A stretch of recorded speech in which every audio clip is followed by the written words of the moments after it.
Hey there everyone, this is Samuel Johnson and welcome back to the Steven Universe Retrospectives. And today we're going to be discussing episodes 27 and 28 of Steven Universe, Houseguest and Space Race. I apologize for the change in location. I've been having a few too many puppy difficulties, so I decided I needed to go somewhere that they probably wouldn't follow me in the house, so here we are.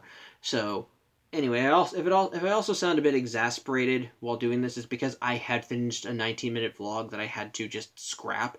So I'm starting over from scratch, and if I feel like I'm rushing through it, it's because I've already talked about this already. Hopefully it'll be better this time around, so yeah, there you go.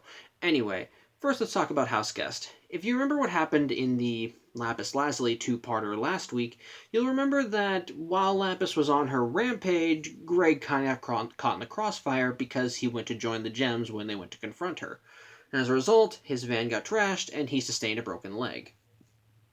Thankfully, Pearl says that she'll be able to fix the van and get it back up and running, but in the case of Greg's leg, that'll take a bit more time to heal. He's managed to make himself a makeshift stint with duct tape and a couple sticks, but until it eventually heals, Steven suggests that maybe he could stay at their place, which Pearl is a bit against because she doesn't really think that Greg should be there. But Amethyst does remind Steven that he has healing powers, so maybe if he just licks his hand and slaps Greg's knee, his leg will heal up, which Steven does try, and it doesn't actually work. As a result of this, they do decide to let Greg stay with them, and in the beginning it does seem to go well, as we have a little montage of Steven and Greg bonding with each other, just enjoying each other's company, having fun, and it even has a song playing over called "Dear Old Dad." It's about Steven and Greg singing about how how much the other means to them, that there's no one else in the world like them. It's just kind of sweet and nice and full of parental bonding stuff.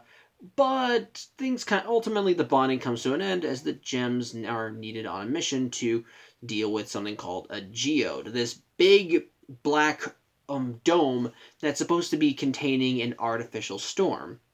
And essentially, the storm is so powerful that if it were to get out, it could vaporize the bodies of any living thing nearby. And the geode has a crack in it. As such, the gems want Steven to try and take a crack at fixing it with his healing spit, even though it didn't seem to work on Greg. But Greg, upon hearing this, immediately starts kind of putting on a sob story, talking about, no, it's fine, just leave me here alone. It's not like I have any other limbs that can be broken, I'll just crawl around. As such, to try and appease him, they give him something called a warp whistle, that if he plays it, it'll activate the warp pad and let the gems know that they probably should come back and check on him. Unfortunately, he kind of abuses it as every time the gems leave, he keeps whistling on it, and Steven goes back to check on him, and it's usually for like small, stupid stuff, like he wants to make sure the warp whistle works, or he wants Steven to help him find the remote, or in the case of the last time he uses it, he wanted Steven to watch this very funny commercial he saw. However, in between all this, Steven does try his hand at fixing the geode, but unfortunately his healing powers still aren't working.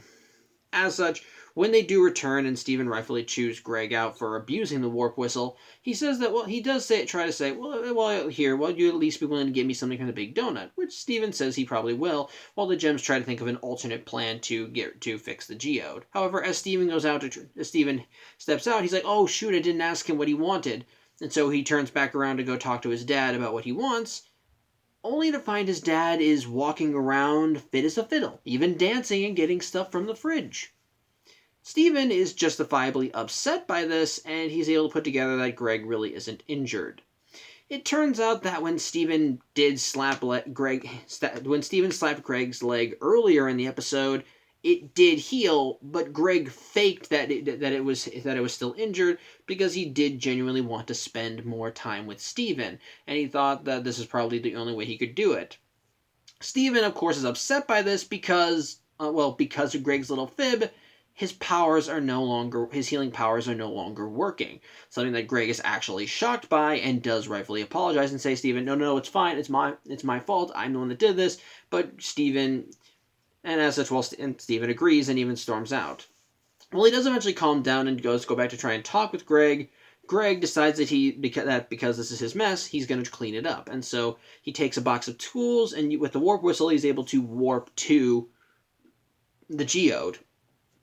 Ultimately, Steven goes to join him, but the storm at this point is starting to get bigger and starting to break through a little bit. And so Greg and Steven do have another heart-to-heart. Greg says that this is my fault. I made you lose your powers. Steven says no. Oh, no, it's my fault. I should be able to fix this. But Greg tries to assure him, hey, you healed me, right? As such, they think that maybe this little boosting confidence will get Steven's healing powers back, but it still doesn't work. And as a result, they decide to go with another plan. Good old duct tape. And it works. Like, they just use like a strand of duct tape to seal up the patch in the geode, and the storm subsides. Everything's good. As such, they give each other a thumbs up, and the episode ends with Pearl showcasing that she has made Greg's van good as new, if not better. And Greg is, of course, happy with Pearl, gives her a big hug, which she's a little creeped out by, but he decides that maybe he needs to go back home, and so the episode ends with Steven, and when Steven going back to his bed, wishing his daddy good night, and his dad yelling good night back from the beach. So, all's well that ends well, I suppose, except for Steven having healing powers, but we'll talk about that later. But as for Space Race, this episode actually delves more with Pearl. In this case, the episode actually opens with us seeing the galaxy warp that was mentioned back in the Lapis Lazuli two-parter. Essentially, the galaxy warp is a platform in the middle of the ocean that contains dozens of various warp pads, each of which are designed to allow whoever uses them to teleport to any other planet in the galaxy that gems inhabit. Unfortunately, as we saw in the Lapis two-parter, not all gems are good, and so almost if not all of these warp pads are smashed and inactive. And the gems are mostly just here to make sure that none of them are fixed and are still broken. As such, with learning that the gems have traveled to other galaxies, Steven does kind of get going awe, but Pearl says that Pearl laments that they're kind of grounded on Earth. While she says that she's content with her memories and being on Earth with Steven, it's clear that she is longing to go back out and see how the universe has changed. As such, Steven does feel a little bit sorry for her, and so later on, while Steven is watching a cartoon called Crying Breakfast Runs with His Dad, which is supposed to be an in-universe allegory for the show Steven Universe, Steven does suggest to his dad that maybe they could make their own little rocket to ship to showcase the Pearl, and his dad decides to agree, thinking that it's a good place for father-son bonding, and he has the perfect place to do it. Just outside Beach City, there is a barn that's owned by his great aunt and uncle, and it's just full of all the garbage that they've ever owned, which makes Greg wonder if his family's got a hoarding problem. However, with the materials inside, they're able to build like a little soapbox rocket, which they show off to Pearl. But when they try it out, unfortunately, the parts don't really hold together, and Steven has to bail before it crashes. As such, Pearl does say that if they wanted to actually make something that was actually useful in flight, they'd have to create something bigger with smoother curved lines, and she actually begins designing an actual rocket. As such, the more she gets into it, Greg starts thinking, wait, you're not actually planning to build this thing, are you? And Pearl's like, no, this is all just hypothetical. We don't need to actually we can't really build this. But what makes it funny, though, is that as she talks about it, she begins noting how they are capable of it, how they've got enough spare parts in the barn, and just little by little, you see her just talking herself into it more and more until she finally goes from, no, this is all hypothetical, to, oh my god, we have to do this. And so they begin working on an actual ship. Greg is a bit hesitant, but he does go along with it because he thinks that it's just to have some fun, and they do end up managing to build a workable engine, which they test out on a little makeshift glider that they build, which Steven ends up piloting. But Pearl says that this is ultimately just to test the engine design. When in the next phase, it'll be something even better. And so when the small little aircraft comes down and falls apart, Greg starts to think, wait, you actually are building a real thing, and he starts getting afraid because, well, he doesn't want Steven going to space. As such, he tells Pearl that, effective immediately, Steven is grounded. He doesn't want him going off planet. And while Steven and Pearl lament this, well, Greg does give the old adage, there's no shame in bailing. And so, as a result, Pearl angrily storms back into the barn and says, fine, I'll do the rest of this myself. As such, that night, while Steven and Greg are sleeping, Pearl actually ends up secretly waking Steven up, and she did manage to go through with it and make the ship, with a few parts actually chopped from Greg's van, which I find a bit humorous. and she talks Steven into joining her for a test flight.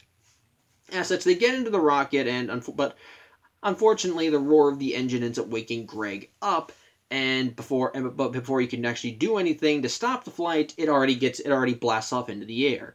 As such, he tries contacting them through the radio, and Pearl says, "Oh, no, it's fine. I'm just gonna borrow Steven for a bit and pop over to the next star system. I'll give him back in 50 years." Which even Steven and Greg are shocked by because, again, Steven went along with this because he thought it was just a test flight. As it's learning that they're actually going to fly off planet, Steven tries talking Pearl down, but she ignores him. Greg tries chewing Pearl out. She just turns off the radio, and she ends up trying to fly the ship right out of Earth's atmosphere. Unfortunately, the further along it goes, the more it starts to fall apart. And as a result, Steven keeps trying to urge Pearl, "Come on, we gotta bail, this thing's not gonna last," but she's not listening because she's determined to get off and show Steven the universe. And so Steven takes initiative and ends up blowing the hatch, and when Pearl asks him what he's doing, he says, "Look, Pearl, I know you put a lot of work into this, but we just gotta bail." And as such, while Pearl does seem to lament not being able to make it, she does launch an eject and gets her and Steven out of there. Seconds before the ship blows up. Ultimately, she apologizes that her determination almost cost them their lives, but Steven does assure her it's fine, he's used to it, they'll get to space one day, and Pearl says, maybe I'm happy being on Earth with you.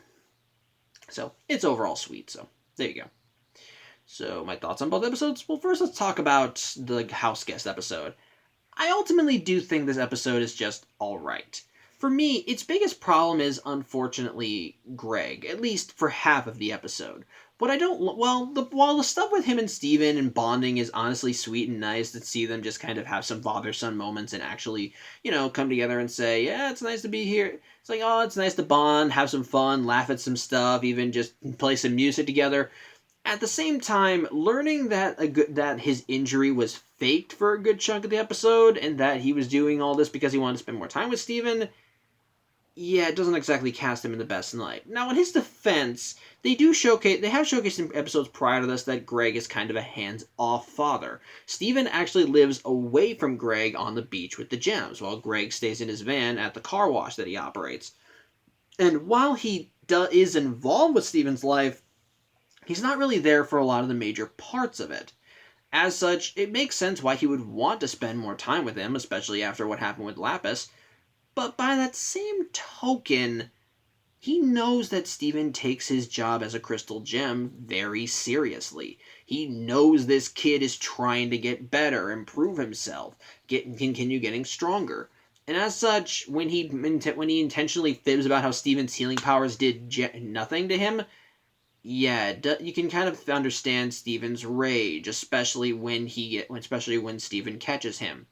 And what makes it even worse is that when Steven does actually have to go off on a mission, Greg does not seem to understand the severity of it. Even if he doesn't understand the exact threat level, he should know that what the gems do is important. That it isn't just, go off and do random thing. He actually should realize that this is kind of a big deal to Steven and the gems, and that what they do really does matter, and they take it very seriously. So for him to just kind of put on a pity party and continually keep calling Steven back for these little mundane things, it really does feel like that he doesn't really care about what Steven wants to do and just and is prioritizing wanting to spend more time with him. And again, I understand that, but he also should know that this is a very serious thing for Steven. And likewise, because of his little fib, Steven loses his healing powers for a while. A bit of a minor spoiler, but after this episode, Steven has not had his healing powers for at least half of the series. After this, like I said, and again, it all started because Greg's little fib. Now, what keeps me from hating Greg in the episode, and what makes me still like the episode, is that Greg does realize the F up and takes full responsibility. When he realizes that his fib actually wound up hindering Steven and because of Steven's negative mindset, actually took away his healing powers, he takes full responsibility. He's like, oh my god, I'm sorry, I didn't mean for you to do that. This is all my fault, Steven. And he does try to assure Steven that he is getting stronger, but again, it doesn't bring his powers back. Even as Greg tells him, you healed me before, maybe you could do it again. They don't come back. But again, what keeps it going is that he is still trying to make up for the mistake. He realizes it's a mistake, And he does say, I have to fix this, and does go full force and does go all in with fixing the geode, even though he really didn't have to. But he does anyway because, well, he feels responsible for what happened to Steven, so he wants to make up for it any way he can, which I like. And it still showcases the positive of his character, that he is still supportive of Steven, and he realizes that what he did had more serious implications beyond just telling a little white lie. So I do like that, and I do like that there is and like I said, the moments between Steven and Greg earlier in the montage with the Dear Old Dad song, which is again a nice little song, it's still sweet and nice. So I like that. It's just that when you take into account Greg's faking it and his constant calls to Steven to come back, despite being told that the warp whistle was just for emergencies, it does hold the episode back a little, but not enough for me to hate it, and I still think it's an alright episode and still entertaining to watch. So there you go. But as for Space Race, what I like about this episode is that it's once again some more Pearl stuff, and once more does add a bit more lore to the gems. In this case, we saw, as we learned with Lapis in the last episode, the gems do have a designated homeworld, so to speak. And as such, with the with what we learned about Lapis and learning that all the monsters that the gems have fought are actually corrupted gems, it's kind of nice to see them further expanding on that when we actually see the galaxy warp and seeing the gems, well, check to make sure they're not working, as it does seem to make it clear that it's on the job and they have to be wary of other gems should they pop up. So I do kind of like that, and actually it would make sense for them to check it after the incident with Lapis.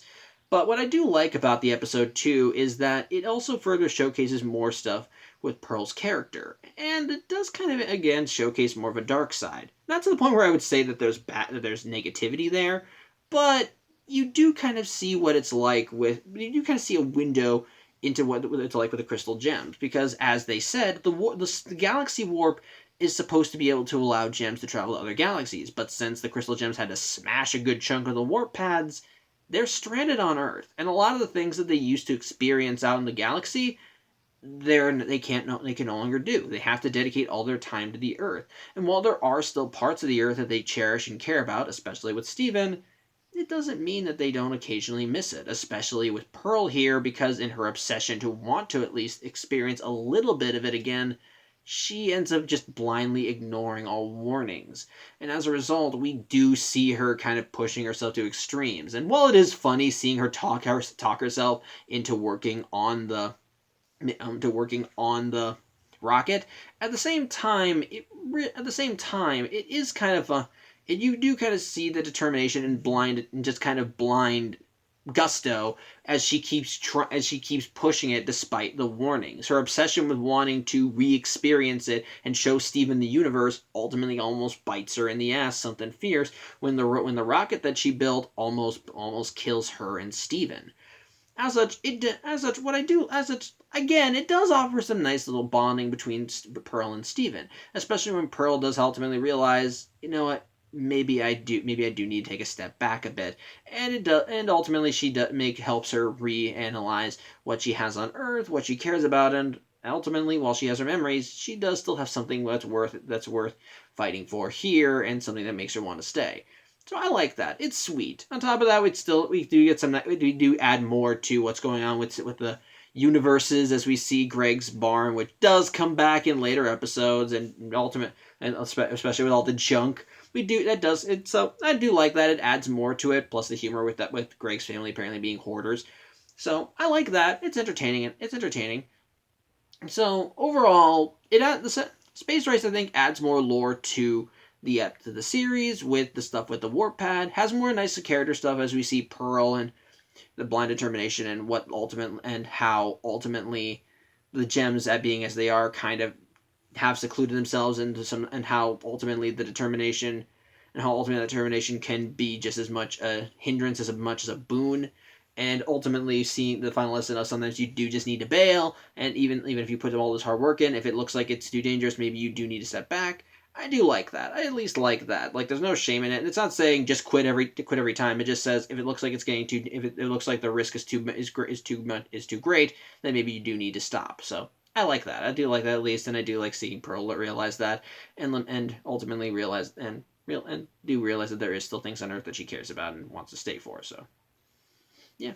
I think that's about it then. Ultimately, I think both episodes are nice. First episode's alright, next episode's good. Overall, both episodes are entertaining and still, I think, are good times. So, yeah, that's about it. Thank you for watching. I'm Samuel Johnson. Hopefully, next time we'll be back in my regular filming spot, and I will see you next week. Take care.